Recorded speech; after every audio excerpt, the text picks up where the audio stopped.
Hey guys, it's Sylvie again, and we're back with Wicked. Today I am reading you the Quadling Glassblower, which is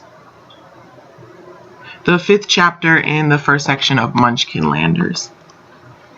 For one short, wet month, early in the next year, the drought lifted. Spring tipped in like green well water, frothing at the hedges, bubbling at the roadside, splashing from the cottage roof in garlands of ivy and string flower. Milena went about the yard in a state of mild undress, so that she could feel the sun on her pale skin and the deep warmth she had missed all winter. Strapped in her chair in the doorway, Elphaba, now about a year and a half old, hid her breakfast minnow with the bowl of her spoon. "Oh, eat the thing, don't mash it," said Milena, but mildly. Since the child's chin-sling had been removed, mother and daughter had begun to pay some attention to each other. To her surprise, Milena sometimes found Elphaba endearing, the way a baby should be. This view was the only thing she had seen since leaving the elegant mansion of her family, the only thing she would ever gaze upon again. The wind-swept surface of Ilswater, the distant dark stone cottages and chimneys of rush margins on the other side, the hills lying in a torpor beyond. She would go mad. The world was nothing but water and want. If a frolic of elves scampered through the yard, she would leap on them for company, for sex, for murder. "Your father is a fraud," she said to Elphaba, "off finding himself all winter, leaving me with only you for company. Eat that breakfast, for you'll get no more if you throw it on the ground." Elphaba picked up the fish and threw it on the ground. "Your father is a charlatan," continued Milena. "He used to be very good in bed for a religious man. And this is how I know his secret. Holy men are supposed to be above earthly pleasures, but your father enjoyed his midnight wrestling. Once upon a time. We must never tell him we know he's a humbug. It would break his heart. We don't want to break his heart, do we?" And then Milena burst into a high peal of laughter. Elphaba's face was unsmiling, unchanging. She pointed to the fish. "Breakfast. Breakfast in the dirt. Breakfast for the bugs," Milena said. She dropped the collar of her spring robe a little lower, and the pink yoke of her bare shoulders gyrated. "Shall we go walk by the edge of the lake today, and maybe you'll drown?" But Elphaba would never drown. Never, because she would not go near the lake. "Maybe we'll go out in a boat and tip over," Milena shrieked. Elphaba cocked her head to one side, as if listening for some part of her mother not intoxicated with leaves and wine. The sun swept out from behind a cloud. Elphaba scowled. Milena's robe dropped lower. Her breasts worked their way out from between the dirty ruffles of the collar. "Look at me," thought Milena, "showing my breasts to the child I couldn't give milk to for fear of amputation. I, who was the rose of Nest Hardings, I, who was the beauty of my generation, and now I am reduced to company I don't even want, my own squirming, thorny little girl. She is more grasshopper than girl, with those angular little thighs, those arching eyebrows, those poking fingers. She's about the business of learning like any child, but she takes no delight in the world. She pushes and breaks and nibbles on things without any pleasure, as if she has a mission to taste and measure all the disappointments of life, in which rush margins is amply supplied. Mercy from the unnamed God, she's a creep, she is. She is. Or we might take a walk in the woods today and pick the last of the winter berries." Milena was full of guilt at her lack of motherly feeling. "We can put them in a pie. Can we put them in a pie? Shall we, honey?" Elphaba didn't speak yet, but she nodded and began to wiggle to get down. Milena started a clapping game Elphaba took no notice of. The child grunted and pointed to the ground and arched her long, elegant legs to illustrate her desire. Then she gestured to the gate leading from the kitchen garden and the hen yard. There was a man in the uprights of the gate, leaning, shy and hungry-looking, with skin the color of roses at twilight, a dusky, shadowy red. He had a couple of leathern satchels on his shoulders and back, and a walking staff and a dangerously handsome, hollow-looking face. Milena screeched and and caught herself directed her voice to a lower register. It had been so long since she had spoken to anyone but a whining toddler. "Good glory, you startled us," she cried. "Are you searching for some breakfast?" She had lost the social touch. For instance, her breast should not be staring at him so, yet she did not clasp her gown. "Please to forgive a sudden appearance by a strange foreigner at Ladies' Gate," said the man. "Forgiven, of course," she said impatiently. "Come in where I can see you. Come in, come in." Elphaba had seen so few other people in her life that she hid one eye behind her spoon, and peeked with the other eye. The man approached. His movements showed the clumsiness of exhaustion. He was large of ankle and thick of foot, slender about the waist and shoulders, and thick again in the neck, as if he had been made on a lathe, and worked too briefly at the extremities. His hands, letting down the satchels, seemed like beasts with mind of their own. They were outsized and splendid. "Traveler not know where he is," said the man. "2 nights to cross the hills from Downhill Cornings, to look for the inn at 3 Dead Trees, to rest." "You're lost, you veered," said Melena, deciding not to be perplexed at his scrambled words. "No matter, let me fix you a meal, and you can tell me your story." Her hands were at her hair, which once used to be thought precious as spun brass. At least it was clean. The man was sleek and fit. When he removed his cap, his hair fell out into greasy hanks, sunset red. He washed at the pump, stripping off his shirt, and Melena noticed it was nice to see a waist on a man again. Frex, bless him, had run into plumpness in the year and some since Elphaba's birth. Were all Quadlings this delicious, dusty rose color? The man's name, Melena learned, was Turtleheart, and he was a glass blower from Ovels, a little-known Quadling country. She bundled up her breasts at last, reluctantly.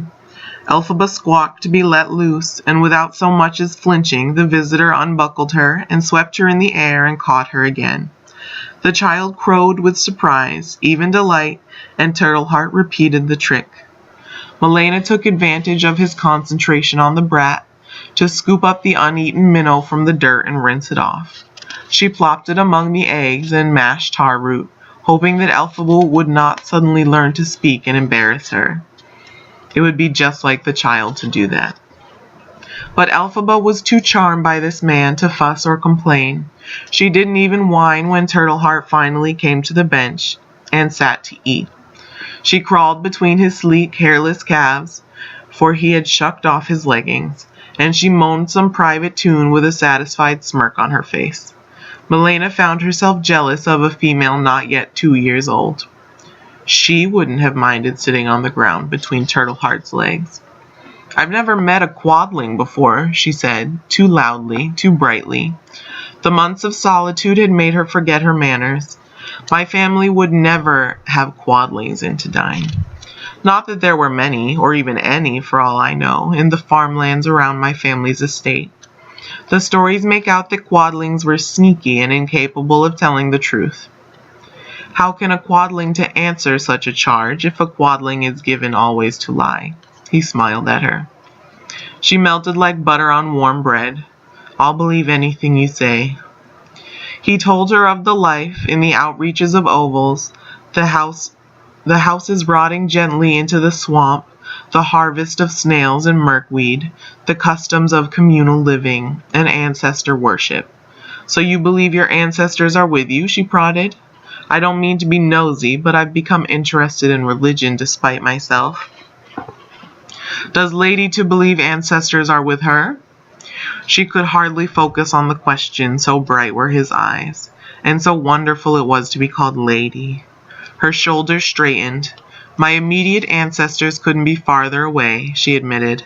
"I mean my parents. They're still living, but so uninteresting to me they might as well be dead. When dead they may to visit Lady often." "They are not welcome. Go away." She laughed, shooing. "You mean ghosts? They'd better not. That's what I'd call the worst of both worlds, if there is an other land." "There is an other world," he said with certainty. She felt chilled. She scooped Elphaba up and hugged her tightly. Elphaba sagged as if boneless in her arms, neither fussing nor returning the hug, just falling limp from the novelty of being touched. "Are you a seer?" said Malena. "Turtle heart to blow glass," he said. He seemed to mean that as an answer. Malena was suddenly reminded of the dreams she used to have, of exotic places she knew she was too dull to invent. "Married to a minister, and I don't know that I believe in an other world," she admitted. She hadn't meant to say that she was married, although she supposed the child implicated her. But Turtle Heart had finished talking. He put down his plate, he had left the minnow, and he took from his satchels a small pot, a pipe, and some sacks of sand and soda ash and lime and other minerals. "Might Turtle Heart to thank Lady for her welcome?" he asked. She nodded. He built up the kitchen fire and sorted and mixed his ingredients and arranged utensils and cleaned the bowl of his pipe with a special rag folded in its own pouch. Elphaba sat clump-like, her green hands on her green toes, curiosity on her sharp, pinched face. Malena had never seen glass blown, just as she had never seen paper made, cloth woven, or logs hewn from tree trunks. It seemed as marvelous to her as the local stories of the traveling clock that had hexed her husband into the professional paralysis from which he still hadn't quite escaped, though he tried. Turtleheart hummed a note through his nose or the pipe as he blew an irregular bulb of hot, greenish ice. It steamed and hissed in the air. He knew what to do with it. He was a wizard of glass. Malena had to hold Elphaba back to keep her from burning her hands as she reached for it. In what seemed like no time at all, in what felt like magic, the glass had gone from being semi-liquid and abstract to a hardening, cooling reality. It was a smooth, impure circle, like a slightly oblong plate. All the while Turtleheart worked with it, Malena thought of her own character, going from youthful aether to hardening shell, transparently empty. Breakable too. But before she could lose herself in remorse, Turtleheart took her two hands and passed them near, but not touching, the flat surface of the glass. "Lady to talk with ancestors," he said, but she would not struggle to connect with old, boring dead people in the other land, not when his huge hands covered hers. She breathed through her nose to suppress the smell of breakfast in an unwashed mouth. Fruit and 1 glass of wine, or was it 2? She thought she might well faint. "Look in glass," he urged her. She could only look at his neck and his raspberry honey-colored chin. He looked for her. Elphaba came and steadied herself with a small hand on his knee and peered in too. "Husband is near," said Turtleheart. Was this prophecy through a glass dish, or was he asking her a question? But he went on. "Husband is traveling on a donkey to bring elderly woman to visit you. Is ancestor to visit?" "Is old nursemaid, probably," said Malena. She was sloping downwards into his crippled syntax and unabashed sympathy. "Can you really to see that in there?" He nodded. Elphaba nodded too, but at what? "How much time do we have before he gets here?" she asked. "Till this evening." They did not speak another word until sunset. They banked at the fire and hooked Elphaba to a harness and sat her down in front of the cooling glass, which they hung on a string like a lens or a mirror. It seemed to mesmerize and calm her. She did not even gnaw absent-mindedly or at her wrists or toes. They left the door to the cottage open so that, from time to time, they could peer out from the bed to check on the child who, in the glare of a sunny day, would not be able to focus her eyes to see in the house shadows, and who anyway never turned to look. Turtleheart was unbearably beautiful. Malena dragon snaked with him, covered him with her mouth, poured him in her hands, heated and cooled and shaped his luminosity. He filled her emptiness. They were washed and dressed with supper mostly made when the donkey brayed a half-mile down the lake. Malena blushed. Turtleheart was back at the pipe, blowing again. Elphaba turned and looked in the direction of the donkey's serrated statement. Her lips, which always looked almost black against the new apple color of her skin, twisted tight and chewed against each other. She bit her lower lip as if thinking, but she did not bleed. She had learned to manage the teeth somewhat, through trial and error. She put her hand on the shining disk. The glass circlet caught the last blue of the sky until it looked like a magic mirror, showing nothing but silver cold water within. And that is the end of that chapter, guys. And next time I will read you geographies of the seen and unseen. Thanks for listening.